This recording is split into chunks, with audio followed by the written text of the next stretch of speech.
Welcome to the SAGENREICH channel, your place on the internet for lesser-known myths and stories. If you like our work, please consider to support us by following the link in the description. And with that, relax, lean back, and enjoy the video of today.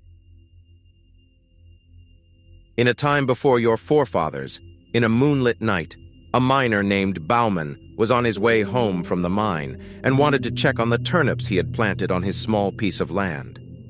As he was walking, he heard voices coming from the bushes along the river Bode. He approached quietly and saw an elf standing in the water, pleading with a dwarf to return her stolen garment, which she had taken off while bathing. The dwarf, however, demanded that the elf follow him into the mountains as his wife. Despite the elf's pleas, the dwarf remained hard and unyielding. The miner, who had overheard everything, was filled with anger and yelled in a deep voice, "Get back to your hole!" The dwarf, frightened, dropped the elf's garment and ran away. Grateful, the elf said to him, "Thank you. Come with me. I will show you my hane, where you can pluck some beautiful flowers." But he denied and asked her to show him where he could find the treasures under the mountain. She was uneasy, but led him to a rock crevice. After looking inside, he saw a shimmer, glittering in the depths, and thought he had found a silver vein. She was gone. There was only the night now. He expanded the crevice and crawled inside. He entered a vast cave, whose walls and ceiling sparkled with strange stone formations in the light of his miner's lamp. Branching passages led deeper into the cave, and Baumann followed them curiously.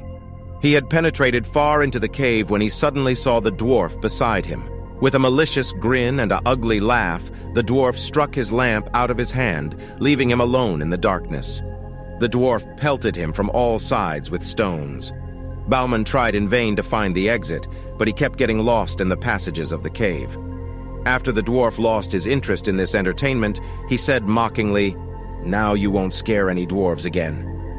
Baumann had to remain underground, wandering endlessly through the tunnels, until he finally saw a bright light. It was the elf, who was holding a light out to him from the entrance. Exhausted, he reached the surface after 3 days. Baumann returned home and died a few days later. The villagers named the cave Baumann's Cave in his honor, and the area was named Turnip Land, or Ruble Land, after his turnip field. Of all the stalactite caves nearby, the Baumann Cave is the only one known since time immemorial. Therefore, many more legends have arisen, which can be discovered by visitors from near and far.